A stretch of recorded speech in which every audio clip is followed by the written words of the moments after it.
네, 여러분, 한 주간의 국방 안보 정세 브리핑 진행하겠습니다.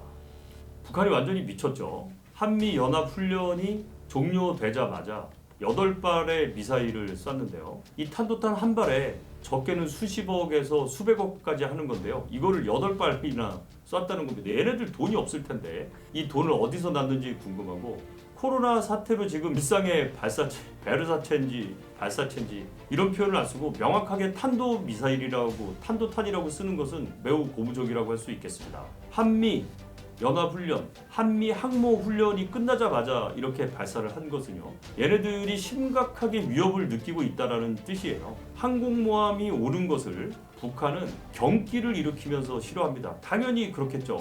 이 항공모함이 북한에 가까이 오면 올수록 얘네들은 두려울 수밖에 없습니다. 지난 우크라이나와 러시아 전쟁에서도 보았듯이 러시아가 전쟁을 하기 전에 병력을 우크라이나 인근에 배치를 할 때 했던 말이 뭐였습니까? 군사 훈련을 위해서 자신들의 병력을 재배치한다고 했었죠. 그래놓고 국경 가까이에 병력을 배치한 이후에 기습 공격을 했듯이 북한은 지들이 그런 수법을 쓰다 보니까 미국이 항공모함을 가지고 오면 미국도 그럴 거라고 두려움을 가지고 있는 거예요.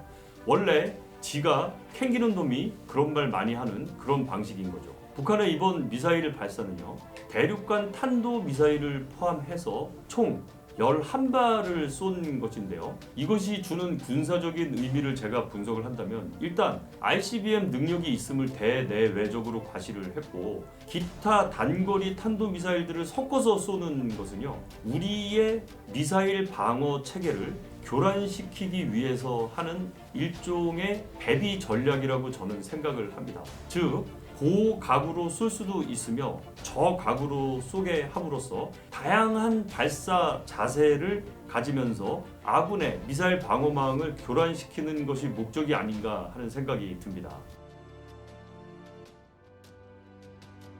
이에 따라 대통령실은 김성한 국가안보실장을 주재로 해서 국가안전보장회의 NSC 상임위원회를 열어서 관련 대책을 논의하였습니다. 제가 분석할 때는요, 이렇게 한 번에 8발을 쏘면서 실업을 강행한 것은요, 북한이 이제 심각하게 두려움을 느꼈다라는 것이고, 도널드 레이건호가 일본 오키나와 근처에 진주에 있을 때 사거리를 충분히 보여줌으로써 일본에 주둔한 혹은 일본 근해에 있는 미 항공모함에 대한 충분한 타격이 가능하다는 것을 암시하는 행위라고 할 수 있겠습니다. 또한 이런 행위로 볼 때 여러 전문가들의 분석을 보면은요, 결국은 7차 핵실험이 예상되는 게 아니냐라고 얘기를 하고 있는데요. 북한은 한북 길쭉은 풍계리 3번 갱도의 안전도를 고려할 때 25킬로톤 내외의 폭발력을 실험할 것이라고 많은 전문가들이 예상을 하고 있습니다.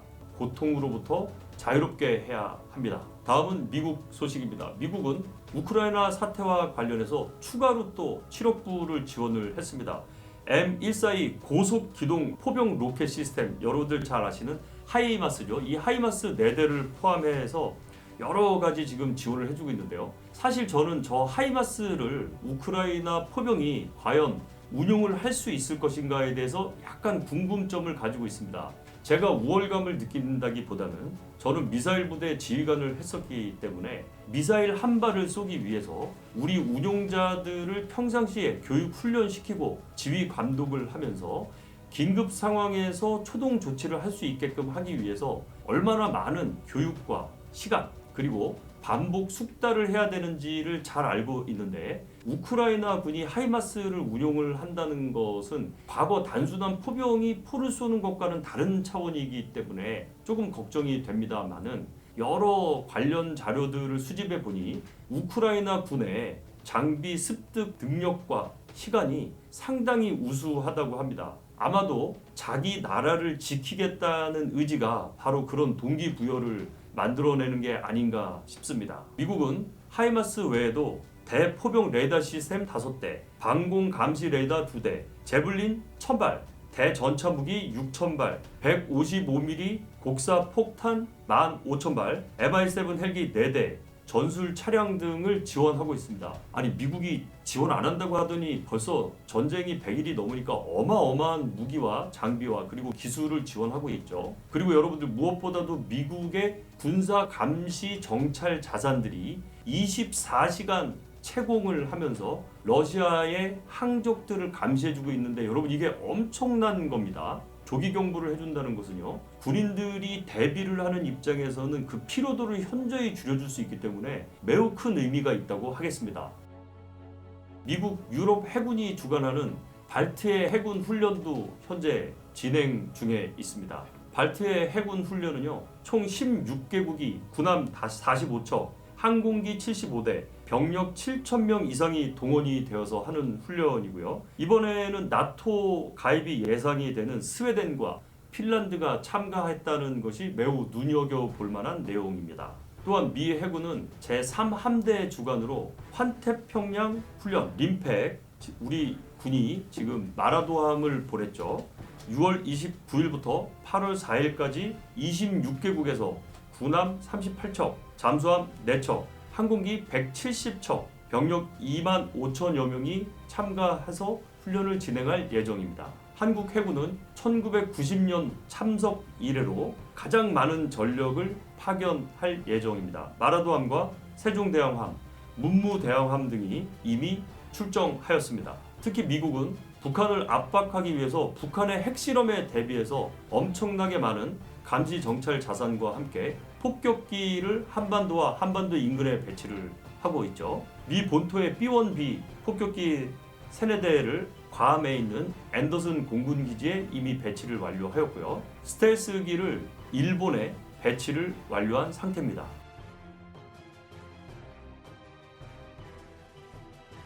다음은 일본에 관한 소식이 되겠습니다. 러시아의 우크라이나 침공과 관련해서 중국이 대만을 침공할 것이라는 부담 때문에 일본은 다양한 각도에서 현재 전황을 분석하고 있는데요. 중국은 언제든지 대만을 침공할 것이며 중국의 지도부는 대만을 하나의 중국으로 만들기 위한 야심을 버리지 않을 것이라고 명확하게 분석을 하고 있습니다. 그런데 이것이 실행하는 시점이 되었을 때의 상황을 분석을 했는데요. 첫 번째로는 미국이 어떤 결단을 해서 개입을 할 것인가, 그리고 두 번째는 미국에 대한 중국의 군사력이 어느 정도 될 것인가, 즉 미국이 개입을 한다면 중국이 과연 군사력으로 어느 정도 대등한 전력을 가지고 있을 것인가에 대해 큰 관심을 가지고 있습니다.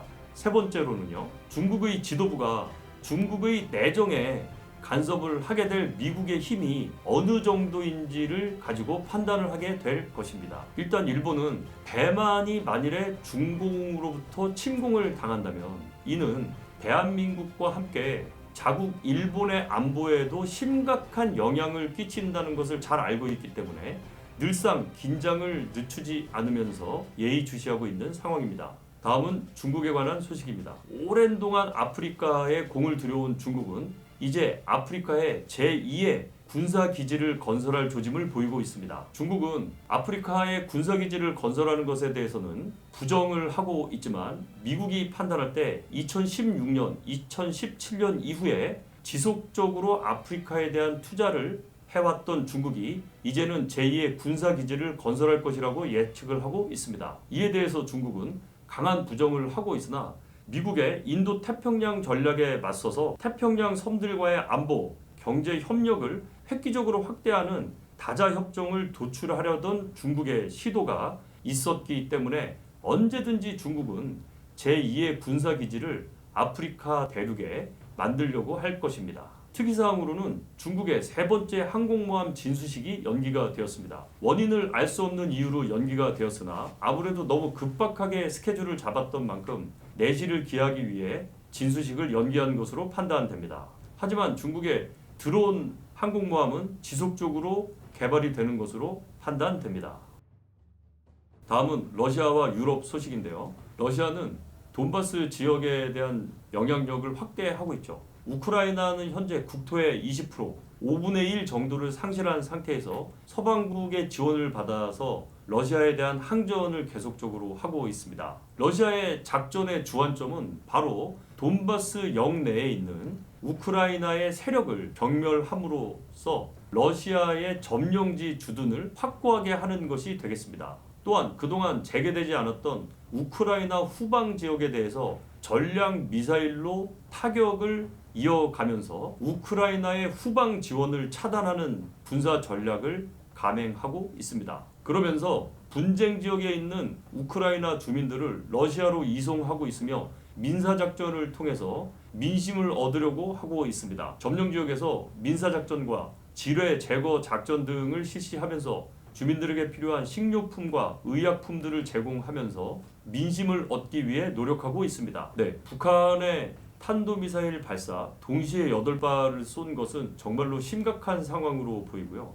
우리나라의 미사일 방어망을 흔들기 위한 여러 가지 실험 중의 하나로 보입니다.